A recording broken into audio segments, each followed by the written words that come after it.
오른손 들어주세요. 잘하신데요? 손 내려주세요. 이렇게 하시면 안 되는 겁니다. 손 내리신 분들 이제 드린 겁니다. 다시 한번 해볼게요. 안락 형제 오른손 들어주세요. 네, 왼손 들어주세요. 네, 반을 계시네요. 안락 형제 왼손 올려주세요. 안락 형제 두 손 내려주세요. 이제 잘하시네요. 네, 안락 형제 오른손 들어주세요. 네, 안락 형제 왼손 들어주세요. 박수 3번 시작. 이렇게 하시면 안 되는 겁니다. 박수 3번. 자, 안락 형제 박수 3번 시작. 이제 잘하시네요. 네, 두 손 내려주세요. 네, 안락 형제 두 손 내려주세요. 네, 잘하시네요. 다시 한번 해볼게요. 안락 형제 오른손 올려주세요. 안락 형제 왼손 올려주세요. 네, 이제 잘하시네요. 자, 그럼 이제 그만 손 내릴까요? 네. 우리 반짝반짝 해볼게요. 반짝반짝. 네. 아직도 속으시는 분들이 계시네요. 안락 형제 반짝반짝. 네. 이제 안락 형제 두 손 내려주세요. 네. 잠깐 잠 깨기 위해서 이거 한번 해봤고요. 우리 지난 시간에 뭐 했는지 기억나세요? 네. 우리 한 10분밖에 안 지났지만 다 기억 못 하실까봐 제가 다시 한번 요약해서 이렇게 하면은 간단하게 개체 소개해 드렸고요. 그리고 나서 우리 잠깐 시간 드리고 우리 유언 뭐 이렇게 첫 구절 쓰는 시간 그리고 무슨 내용을 담을 것인지 이렇게 써보는 시간 가졌습니다. 그리고 나서 유언을 크게 두 가지로 바라볼 수 있는데 자신을 돌아보는 그런 내용이 담겨 있고 또 형제들에게 권고하고 훈계하는 내용이 들어있다고 말씀드렸습니다. 그래서 유언의 배경에 대해서 간단하게 설명드렸고 그 앞부분 자신을 돌아보는 회고하는 돌아보는 그런 내용 이렇게 하는 시간을 가졌습니다. 그리고 나서 이제 두 번째 시간에는 형제들에게 권고하는 여러 가지 내용들 중에서 여러 가지 이야기가 있는데 형제 성당들에 대한 믿음 그리고 사제들에 대한 신심 성체성사 말씀 공동체 단순성 권위 순종 성물도 뭐 이렇게 여러 가지 이야기를 하십니다. 저는 이 중에서 특별히 한 구절을 좀 깊이 있게 바라보고 싶습니다. 공동체 형제들을 이렇게 이야기한 내용이고 형제들을 주신 그런 내용입니다. 그래서 이 구절인데 한번 같이 읽어보고 시작하도록 해볼게요. 그리고 주님께서 나에게 몇몇 형제들을 주신 후 내가 해야 할 일을 아무도 나에게 보여주지 않았지만 지극히 높으신 분께서 친히 나에게 거룩한 복음의 양식에 따라 살아야 할 것을 계시하셨습니다. 그리고 나는 그것을 몇마디 말로 그리고 단순하게 기록하게 했고 하나님께서 나에게 확인해 주셨습니다.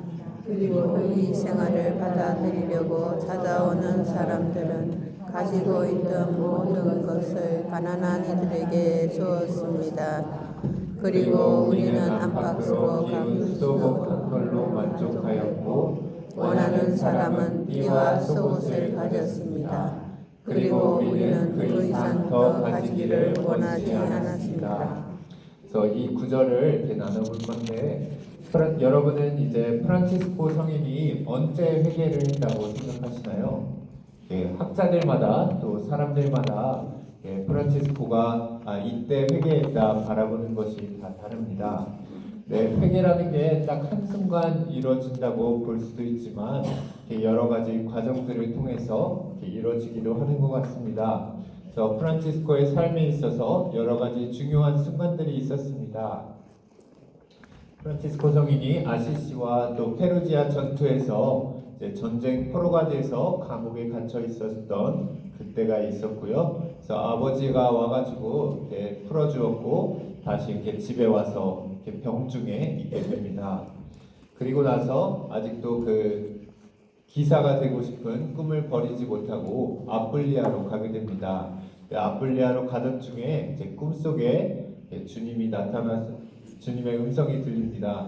주인을 섬기겠느냐 아니면 종을 섬기겠느냐. 저 이제 프란치스코의 꿈이라는 그런 노래도 아시죠? 네, 그래서 주인을 섬기겠느냐 아니면 종을 섬기겠느냐 이렇게 했던 그래가지고 다시 이제 프란치스코 성인은 아시시로 돌아오게 됩니다.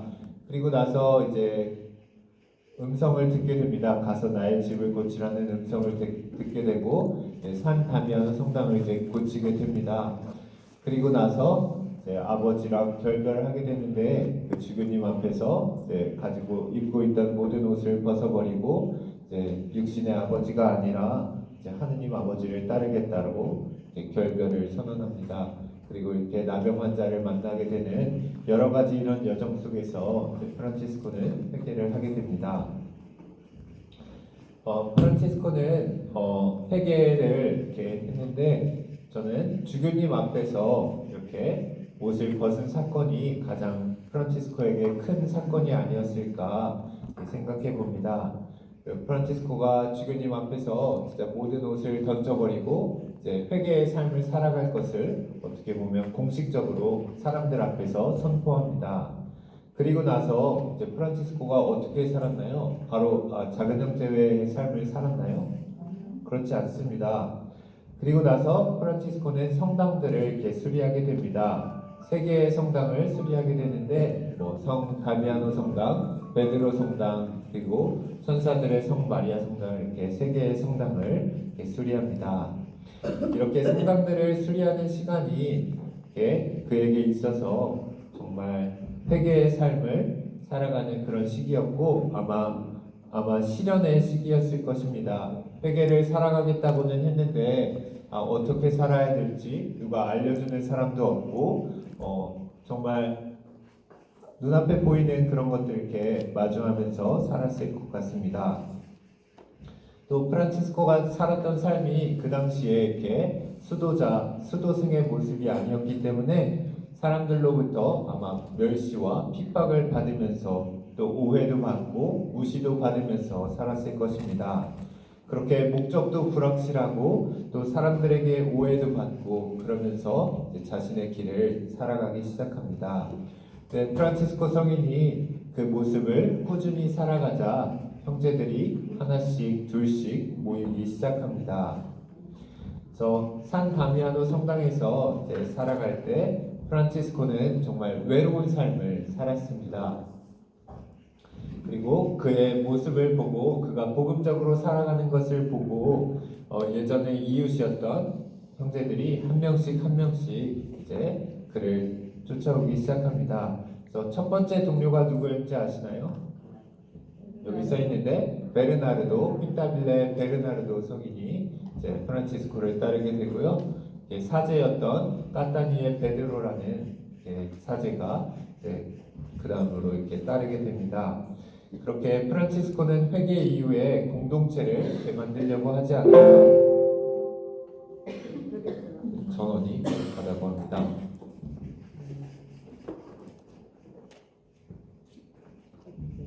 그래서 프란치스코는 회개 이후에 공동체를 만들거나 수도원을 만들려고 하지 않았습니다. 그냥 단순하게 예수님과 관계를 맺고 그냥 회개자로 살아가기를 바랐습니다. 그러자 사람들이 근데 그 프란치스코의 모습을 보고 하나둘씩 이렇게 모여듭니다. 그래서 프란치스코는 누구를 모으고 막 부르고 막 이러지 않았고 자신이 살아가야 할 것을 회개의 삶을 살아가게 됐습니다. 그리고 형제들이 하나둘씩 모여들기 시작하자 그제야 비로소 어떻게 살아야 되지, 어떻게 규칙을 정하지 이렇게 생각하기 시작했고 하느님께 그 방법을 청하기 시작했습니다. 우리 직장 생활 하시는 분들도 계실 텐데 우리 직장 생활에서 인력이 부족하면 인원 공고 이래서 채용 공고도 내고 사람들 이렇게 모집합니다. 그리고 식당에도 사람이 없으면 이렇게 와서 먹고 가라고 호객행위도 이렇게 합니다. 사람들을 불러 모으기 위해서 광고도 하고 또 호객 행위도 합니다. 근데 우리 수도 공동체는 우리가 살아가는 이 삶은 우리가 부르는 것이 아니라 부르는 분이 바로 하느님이십니다. 그래서 하느님께서 우리들을 불러 모아 주십니다. 그리고 우리는 그 부르심에 응답하는 것입니다. 그리고 그 복음적 양식에 따라서 살아가는 것입니다. 그리고 우리가 그러한 복음을 살아갈 때 복음의 향기를 다른 사람들에게 이렇게 줄 때 그 향기를 맡고 사람들이 이렇게 우리에게 모여들 것입니다. 여기 보니까 안락형제회 지원자들이 그래도 꽤 있으신 것 같습니다. 요즘 서울도 그렇고 지방은 더 이렇게 형제회 지원자가 많이 없다고 그래서 막 주보에도 내고 여러 가지 이렇게 공고 모집도 하고 이렇게 하는 모습을 보게 됩니다. 그런데 어떻게 보면 재속회에 사람이 없다고 하고 젊은 사람이 없다고 하고 이것들을 바꾸어 보면은 우리가 복음적 향기를 내지 못하고 우리가 그런 삶을 살지 못하고 있는 것은 아닌지 돌아보게 됩니다.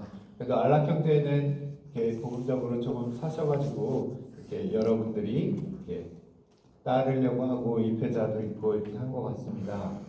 그래서 우리 재속회 공동체는 우리의 힘으로 살아가는 것이 아니라 우리의 힘으로 만든 협동조합이나 그런 것이 아니라 정말 하느님께서 불러주신 공동체라는 것입니다. 그래서 프란치스코 성인이 살아가셨던 공동체는 당신이 불러 모으신 그런 공동체가 아닙니다. 하느님께서 형제들을 불러 모아주신 것입니다. 그래서 유언에서 그는 이렇게 이야기하고 있습니다. 주님께서 나에게 몇몇 형제들을 주셨다고 이렇게 표현하고 있습니다. 우리는 혼자 살아가는 것이 아니라 공동체 속에서 살아갑니다. 여러 가지 이유로 이렇게 공동체가 이렇게 존재하게 됩니다. 우리는 좋든 싫든 우리가 태어나는 순간부터 공동체 속에 살아가게 됩니다. 우리가 처음으로 이렇게 태어났을 때 만나는 공동체가 뭔지 아세요? 네, 가정 공동체입니다. 어머니로부터 태어나고 가정으로부터 이렇게 자라나게 됩니다.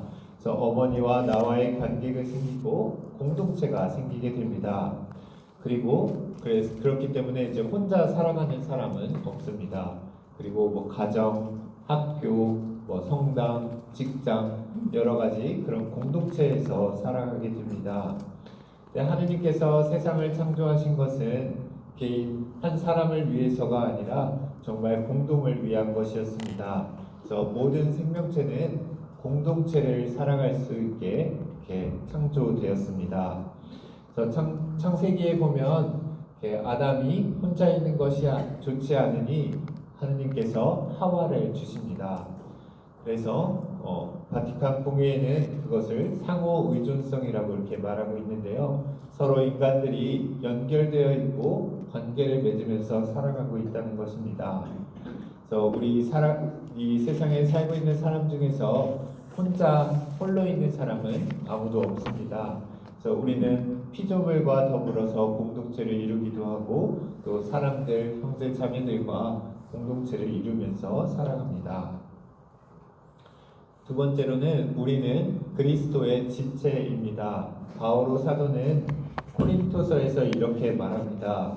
몸은 하나이지만 많은 지체를 가지고 있고 몸의 지체는 많지만 모두 한 몸인 것처럼 그리스도께서도 그러하십니다. 사실 하느님께서 당신이 원하시는 대로 각 지체들을 그 몸 안에 만들어 놓으셨습니다. 여러분은 그리스도의 몸이고 한 사람 한 사람이 그 지체입니다. 그 몸의 지체는 다른 지체를 지지하고 또 힘을 줍니다. 그래서 우리는 다른 지체들로 힘을 얻으면서 살아가게 되는 것입니다. 그래서 공동체 없이 영적인 생활을 하는 것은 정말 쉽지 않습니다. 우리가 약하고 또 힘들었을 때 그럴 때가 있습니다. 그럴 때 우리는 공동체가 우리를 지지해주고 또 우리에게 힘을 주어야 합니다. 또 우리가 공동체에서 받은 것처럼 우리도 그런 사람들이 있을 때 그렇게 해주어야 합니다. 그렇다고 억지로 막 이렇게 끌고 가서는 안 되고 정말 다정하게 그 사람들을 도와주고 사랑으로 다시 걸을 수 있도록 도움을 주어야 합니다. 이것이 바로 공동체의 목적입니다. 이 공동체라는 것이 결국에는 우리가 많이 이야기하는 형제의 형제성인 것 같습니다.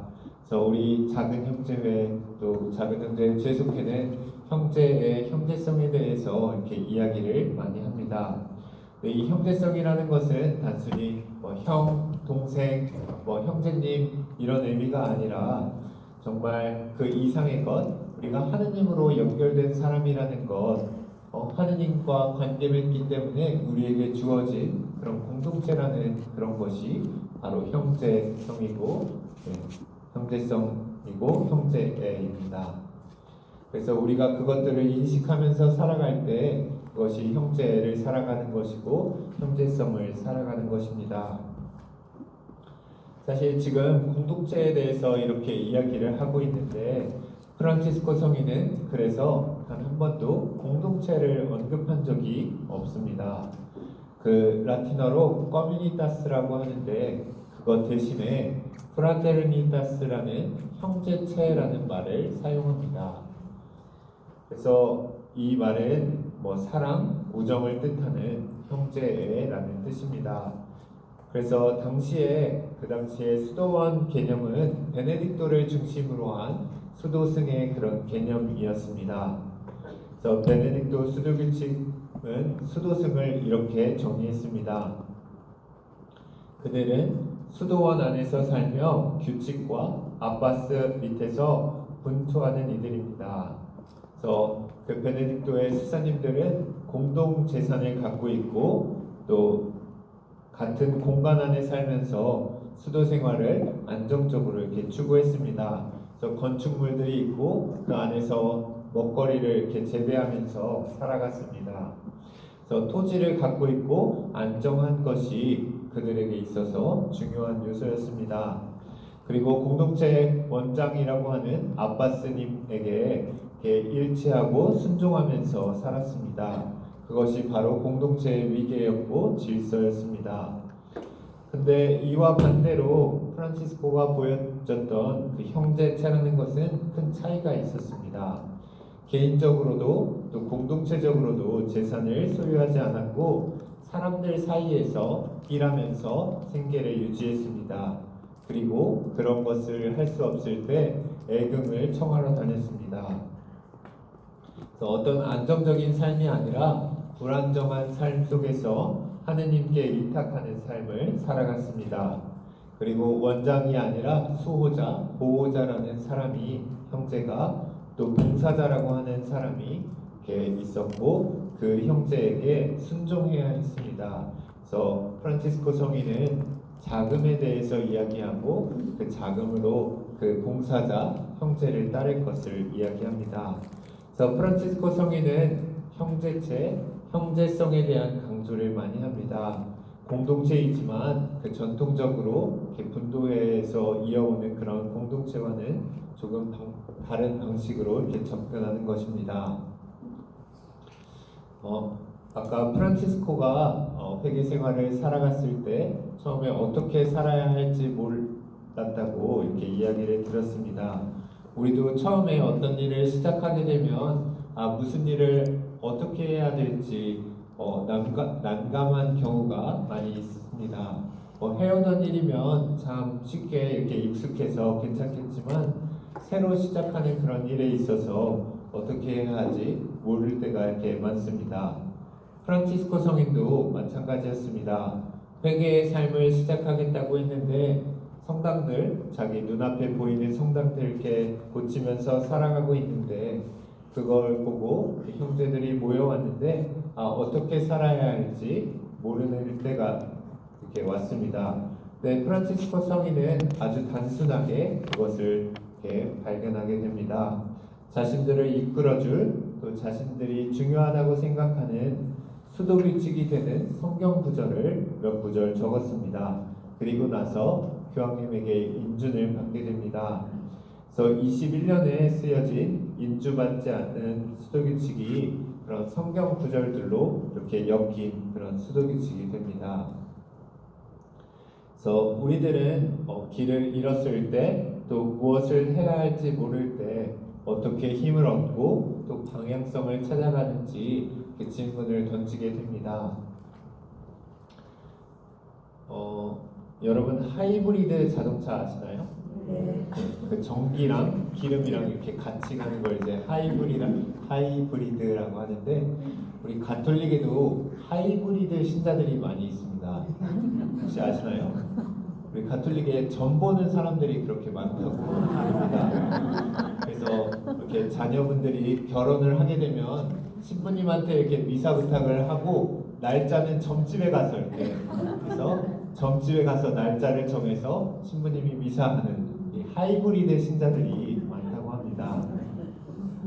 그래서 우리도 이렇게 우리 앞에 무엇인가 이렇게 결정하고 또 무엇을 해야 할지 모를 때 앞이 두렵기 때문에 점집에 가든지 운세를 보든지 이런 것들로 우리의 그런 두려움과 어려움을 마주하려고 합니다.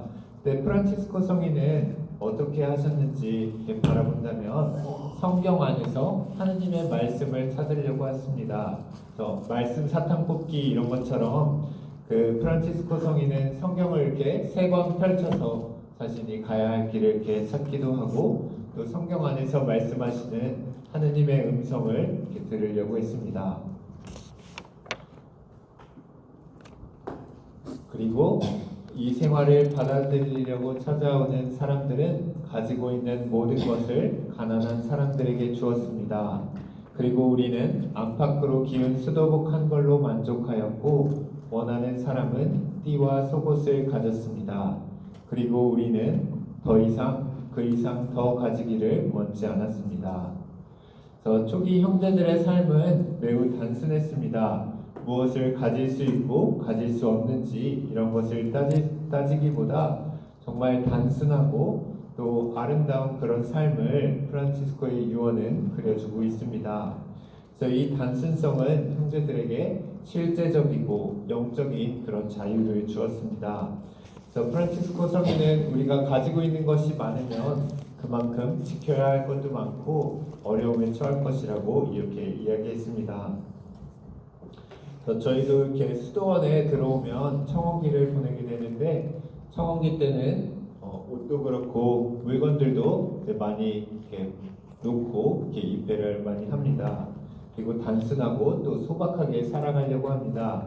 그리고 방도 이렇게 작아서 물건을 많이 놓을 수가 없습니다. 청원기 때는 한 달에 한 번씩 이제 다른 방으로 이렇게 이동을 하면서 살아갑니다. 그래서 짐이 많으면 이사하기가 불편하니까 정말 단순하게 살아갑니다. 수련 때는 2달에 한 번씩 이사를 하고, 유기서원 때는 이제 한 학기에 한 번씩 방을 바꿉니다. 종신을 하면 3년에 한 번씩 이제 인사이동에 따라서 이렇게 소임지가 이렇게 바뀝니다. 그러니까 종신을 하면 조금씩 이렇게 옷도 늘어나고 책도 늘어나고 짐도 늘어나는 모습을 이렇게 보게 됩니다. 이사할 때마다 내가 짐이 이렇게 또 늘어났구나 반성을 하게 되고 또 돌아보게 됩니다. 그리고 우리가 이렇게 이동을 하고 한 곳에 있지 않는다는 거, 그렇게 돌아다니면서 우리의 소유도 줄어들고 또 우리를 돌아볼 수 있는 그런 기회가 되는 것 같습니다. 그래서 우리는 처음에 마음먹었던 그것을 늘 기억해야 합니다. 재속회원분들은 매번 이렇게 이사하시진 않겠지만, 그 재속회원 처음에 들어오셨을 때 그 마음, 그 첫 마음을 기억해야 합니다. 예수님께서는 묵시록에서 이렇게 말씀하십니다. 너에게는 나무랄 것이 없다. 너는 처음에 지녔던 사랑을 저버린 것이다. 예수님께서는 정직하고 신실한 마음으로 당신께 돌아오는 이들을 등을 돌리지 않으십니다. 그래서 우리는 우리가 부르심을 받았던 그 단순한 삶으로 돌아가야 합니다. 그래서 이번 시간 프란치스코의 유언 중에서 한 구절, 특히 공동체에 대해서 또 단순성에 대한 이야기 나눠보았는데요. 이 구절 한번 같이 읽어보도록 하겠습니다. 그리고 주님께서 나에게 몇몇 문제들을 주신 후 내가 해야 할 일을 아무도 나에게 보여주지 않았지만 지극히 높으신 분께서 신이 나에게 거룩한 복음의 양식을 따라 살아야 할 것을 계시하셨습니다. 그리고 나는 그것을 만나며 그리고 단순하게 기록하게 했고, 하나님께서 나에게 하게 해주셨습니다. 그리고 이 생활을 따라주려고 찾아오는 사람들은 가지고 있던 모든 것을 가난한 사람들에게 주었습니다. 그리고 우리는 안팎으로 기운 수도복 한 벌로 만족하였고 원하는 사람은 띠와 속옷을 가졌습니다. 그리고 우리는 그 이상 더 가지기를 원하지 않았습니다. 그래서 우리 이렇게 두 시간 이렇게 보냈는데요. 첫 번째 시간에는 프란치스코 성인이 이렇게 자신을 돌아보면서 자신을 이렇게 성소, 그 자신을 돌아보면서 쓰셨던 그런 구절들 보았고요. 두 번째는 형제들에게 권고하는 또 이렇게 훈계하는 그런 내용들 중에서 여러 가지 내용들 중에서 이렇게 공동체성, 형제성에 대한 이야기 이렇게 나눠보는 시간 가졌습니다. 그래서 몇 분 이렇게 물어보려고 이렇게 어떤 게 가장 마음에 남았는지 여쭤보려고 했는데 다음에 나눔 시간이 있다고 하셔가지고 제가 물어보면 또 너무 부담스러우실까봐 물어보지 않도록 하겠습니다. 그래서 마지막으로 유언께 제가 낭독하고 한번 낭독하고 이렇게 마치도록 하겠습니다. 혹시 질문 있으실까요? 뭐 궁금한 점이나 개인적인 것도 괜찮고요. 네. 그러면 브라치스코 사부님하고 우리 글라라 성녀께서는 이동갑이라고 하셨는데 그 두 분은 언제 어떻게 해서 만나셨어요? 그 글라라 성녀가 이제 프란치스코의 모습을 보고 이렇게 회계자로 살아가는 모습을 보고 프란치스코를 따라와서 본인도 그러한 삶을 살겠다고 이렇게 이야기를 하면서 만나게 됩니다. 정확히 언제였는지는 제가 기억이 잘 안 나고요. 네, 선생님. 제가 어디서 봤는데 프란치스코 성인이 초기에 앉아 이렇게 봉사자가 되셨잖아요. 네. 그런데 이제 중간에 사람들이 많이 들어오면서 프란치스코 성인을 무시하는 사람들도 많이 생기고 그래서 엄청 힘들었다. 그러면서 그 외에 프란치스코 성인이 그 세 가지 가장 기쁠 때가 언제냐 하니까네 막 눈비 오는 날 네. 문을 두드렸을 때 쓸데없는 사람은 뭐 줄 수 없다고 십자가 그게 선언이라고 거부를 당했잖아요. 네. 그게 큰 기쁨이라고 말씀하셨는데 그게 그러면은 저는 그 사실이 실제가 아니고 성인이 그냥 어떤 게 가장 큰 기쁨인가를 알려주기 위해서 지어낸 이야기를 저는 들었는데 네. 제가 알고 있었는데 네. 또 어떤 글에서 보니까 그게 실제다. 네. 성인이 굉장히 그 구에 들어오는 사람들한테서 네. 배척을 당해가지고 네. 실제로 성인이 엄청 힘들었고 네. 그래서 그렇게 쫓김을 당했다는 이런 글도 읽었는데 어떤 게 맞는지 좀 확실히 알고 싶습니다. 네, 말씀하셨던 것처럼 그 참되고 완전한 기쁨, 그 레오 형제가 프란치스코에게 물었던 것 같은데, 참되고 완전한 기쁨이 무엇입니까? 이렇게 묻자 프란치스코 성인이 이렇게 이 세상의 모든 복음을 전하고 천사의 말을 한다고 해도 그것이 참된 기쁨이 아니라고 이렇게 이야기하고 이제 온 세상에서 형제들이 모여오고 뭘 하고 뭘 해도 그것이 참되고 완전한 기쁨이 아니라고 이렇게 이야기합니다. 그리고 마지막으로 이렇게 내가 있었던 수도원에 찾아갔을 때 밤중에 그 추위 속에 빗물을 맞고 찾아갔을 때 너는 십자가 수원이나 가봐라고 쫓겨났을 때 그때 느껴지는 그 마음의 평화, 그것이 바로 참되고 완전한 기쁨이라고 이렇게 이야기합니다. 네, 이것을 정말 프란치스코의 삶을 보면 자기가 만들었고 당신이 만드셨고 그런 수도원에서 정말 형제들로부터 배척을 받고 마지막에는 정말 외롭게 그 라베느나 구석에서 또 시골 이렇게 변방에서 돌아가시게 됩니다.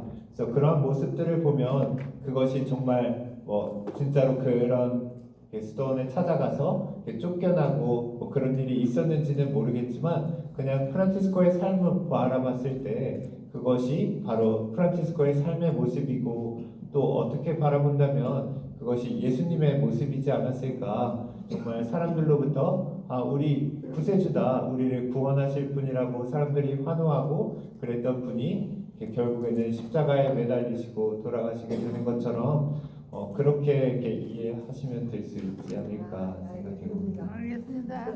브라미교 스님이 진짜 장설하셨고 수많은 사람들이 속에 엄청 많이 몰려들었는데 나중에 그 사람들에게서 배척을 당하고 그랬다는 게 되게 마음 아팠고 네, 맞습니다. 그게 그래서 그런 글이 나왔는지 저는 라베라 산에 승인이 그렇게 쫓기다시피 가는 줄은 몰랐어요. 근데 나중에 제가 책을 자꾸 읽어보니까 배척을 당하고 그런 글을 많이 읽고 나서 승인이 너무 마음이 아팠겠다는 이런 생각을 좀 해봤습니다. 네. 잘 들었습니다. 감사합니다. 그래서 아까 처음에 이렇게 아마 조금 이렇게 언급했었는데 이렇게 수도규칙을 이제 프란치스코가 만들고 나서 형제들이 그것을 이렇게 따르기가 너무 이렇게 어렵다 보니까 그걸 만든 이제 프란치스코도 배척하게 되고 또 이렇게 수도규칙을 조금 더 완화시키고 조금 더 우리가 살아갈 수 있게 바꾸자는 그런 형제들이 나타나면서 이제 프란치스코를 이렇게 조금씩 밀어내기 시작했던 것 같습니다. 네. 질문 없으시면 유언 함께 제가 이렇게 낭독하고 마치는 걸로 하도록 하겠습니다. 주님께서 나 프란치스코 형제에게 이렇게 회개를 시작하도록 해주셨습니다. 죄 중에 있었기에 나에게는 남염 환자들을 보는 것이 쓰디쓴 일이었습니다. 그런데 주님 친히 나를 그들 가운데로 이끄셨고 나는 그들과 함께 지내면서 자비를 실행하였습니다. 그리고 내가 그들에게서 떠나올 무렵에는 나에게 쓴맛이었던 바로 그것이 도리어 몸과 마음의 단맛으로 변했습니다. 그리고 그 후 얼마 있다가 나는 세속을 떠났습니다. 그리고 주님께서 성당들에 대한 크나큰 믿음을 나에게 주셨기에 다음과 같은 말로 단순하게 기도하곤 했습니다. 주 예수 그리스도님, 저희는 전 세계에 있는 당신의 모든 성당에서 당신을 흠숭하며 당신의 거룩한 십자가로 세상을 구속하셨기에 당신을 찬양하나이다. 그 후 성품으로 말미암아 거룩한 로마 교회의 관습에 따라 생활하는 사제들에 대한 큰 믿음을 주님께서 나에게 주셨고 또 지금도 주시기에 만일 그들이 나를 박해한다 해도 나는 그들에게 달려가기를 원합니다. 그리고 내가 솔로몬이 가졌던 그 정도의 많은 지혜를 가지고 있고 이 세상의 가엾은 사제들을 만난다 해도 그들의 뜻을 벗어나 그들이 거주하는 본당에서 설교하고 싶지 않습니다. 그리고 그들과 다른 모든 사제들을 마치 나의 주인인 듯 두려워하고 사랑하며 존경하기를 원합니다. 그리고 그들 안에서 나는 하느님의 아들을 알아보고 또 그들이 나의 주인이므로 그들 안에서 죄를 보고 싶지 않습니다. 내가 이렇게 하는 이유는 사제 자신들도 받아보시고 사제들만이 다른 이들에게 나누어 주는 주님의 지극히 거룩한 몸과 피가 아니고서는 이 세상에서 하느님의 지극히 높으신 아들을 내 육신의 눈으로 결코 보지 못하기 때문입니다.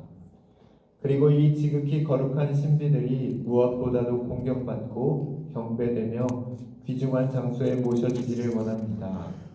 지극히 거룩한 이름들과 그분의 말씀이 기록된 것이 부당한 곳에서 발견되면 나는 그것들을 모으겠고 또 그것들을 모아 합당한 곳에 모시기를 바랍니다. 또한 우리는 모든 신학자들과 지극히 거룩하신 하느님의 말씀을 전해주는 사람들을 우리에게 영과 생명을 전하는 사람들로 공경하고 존경해야 합니다. 그리고 주님께서 나에게 몇몇 형제들을 주신 후 내가 해야 할 일을 아무도 나에게 보여주지 않았지만 지극히 높으신 분께서 친히 나에게 거룩한 복음의 양식에 따라 살아야 할 것을 계시하셨습니다. 그리고 나는 그것을 몇 마디 말로 그리고 단순하게 기록하게 했고 교황님께서 나에게 확인해 주셨습니다. 그리고 이 생활을 받아들이려고 찾아오는 사람들은 가지고 있던 모든 것을 가난한 사람들에게 주었습니다. 그리고 우리는 안팎으로 기운 수도복 한 벌로 만족하였고 원하는 사람은 띠와 속옷을 가졌습니다.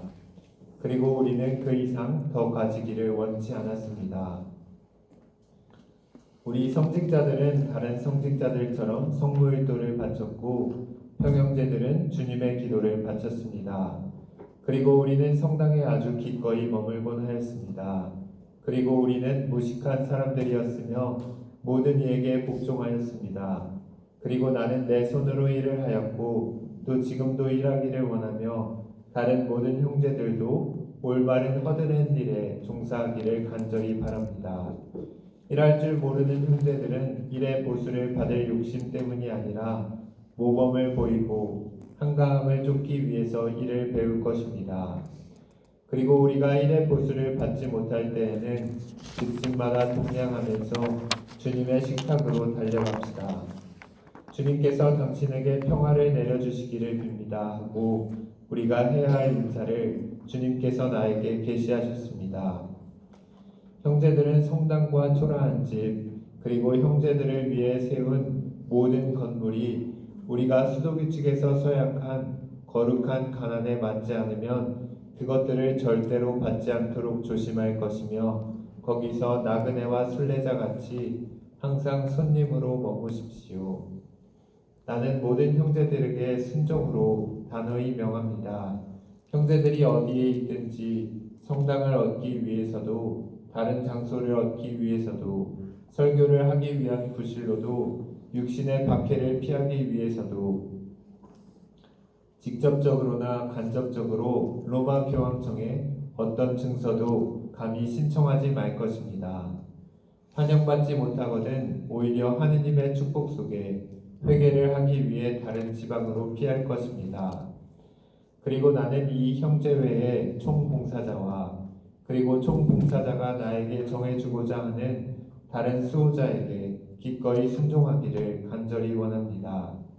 그리고 수호자는 나의 주인이기에 순종과 그의 뜻을 벗어나서는 아무 곳에도 가지 못하고 무엇을 하지도 못할 정도로 그의 손안에 매여 있기를 원합니다. 그리고 비록 내가 어리석고 병약한 사람이라 할지라도 수도규칙에 정해진 대로 나에게 성무일도를 읽어줄 성직 형제 한 분을 항상 모시기를 원합니다. 그리고 다른 모든 형제들도 자기 수호자들에게 이와 같이 순종해야 하고 수도규칙에 따라 성무일도를 바쳐야 합니다. 그리고 수도규칙에 따라 성무일도를 바치지 않고 그것을 다른 형식으로 변경하려고 하는 이나 가톨릭 신자가 아닌 듯한 일을 발견하게 되면 어디서 이런 일을 만나든 형제들은 어디에 있든지 순종으로 모두 그를 만난 곳에서 가장 가까운 관할 보호자에게 보내야 합니다. 그리고 보호자는 단호히 순종으로 그를 그의 봉사자의 손에 직접 넘겨줄 때까지 자기 손에서 도망갈 수 없도록 감옥에 주야로 갇혀있는 사람처럼 엄중하게 지켜야 합니다.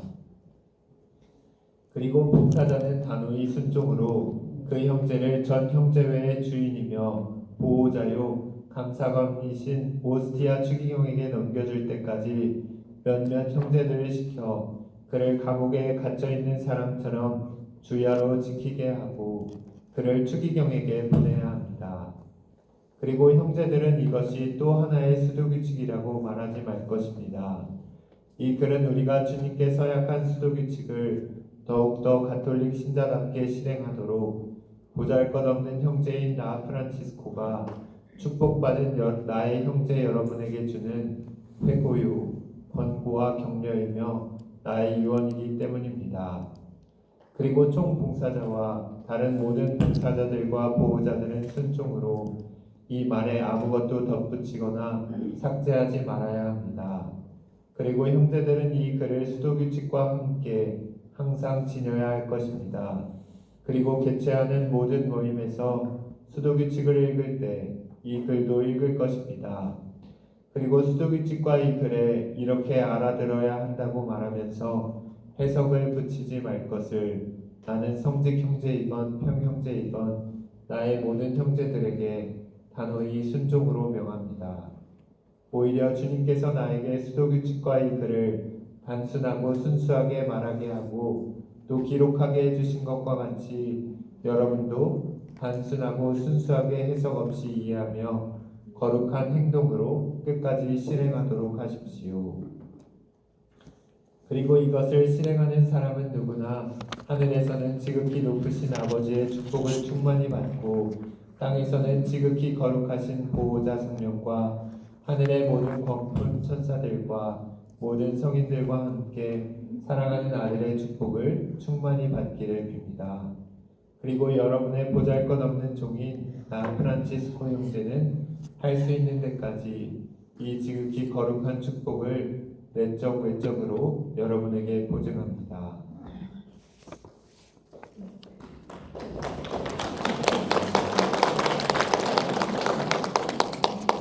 영광송으로 마치도록 하겠습니다. 성부와 성자와 성령의 이름으로 아멘. 영광이 성부와 성자와 성령께 처음과 같이 이제와 항상 영원히 아멘.